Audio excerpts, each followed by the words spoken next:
তোমারে মাফ করার জন্য আমি সবে বরাত এক রাত সাজাইছি, এক রাতে কোটি কোটি মাফ করি।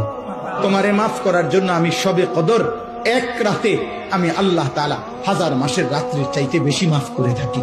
তোমারে আমি আল্লাহ মাফ করার জন্য এত বড় শ্রেষ্ঠতম রমজান মাস দিয়েছি, যার মিনিট মিনিট সেকেন্ড সেকেন্ড হীরা মণি মুক্তা মানিকের মতো আমি আল্লাহ সেজদা দিবা একটা, আমার ফেরেশতা লিখবে 70। আমি আল্লাহ রহমত দিয়া সাজাইছি, মাগফিরাত দিয়া সাজাইছি, জাহান্নাম থেকে নাজাত দিয়া সাজাইছি। আমি আল্লাহ বৃহস্পতিবার দিবাগত রাতে গুনাহ মাফ করে থাকি। প্রত্যেক দিন তাহাজ্জুদ নামাজের ওয়াক্তে গভীর রাতে কোটি কোটি বান্দা আমি মাফ করি। তাহলে মাফ করার জন্য প্রতিদিন রাত্রে ঠিক করছি, বৃহস্পতিবার রাত্রে ঠিক করছি, শবে বরাত ঠিক করছি, শবে কদর ঠিক করছি, পুরাটা রমজান ঠিক করছি। এছাড়াও বান্দা 90 বছরের গুনাহ নিয়েও যদি কেউ আসে, আমি আমার বন্ধুকে বলছি, বন্ধু যদি সে সত্যিকার তওবা করে আমি একসাথে মাফ করে দেব।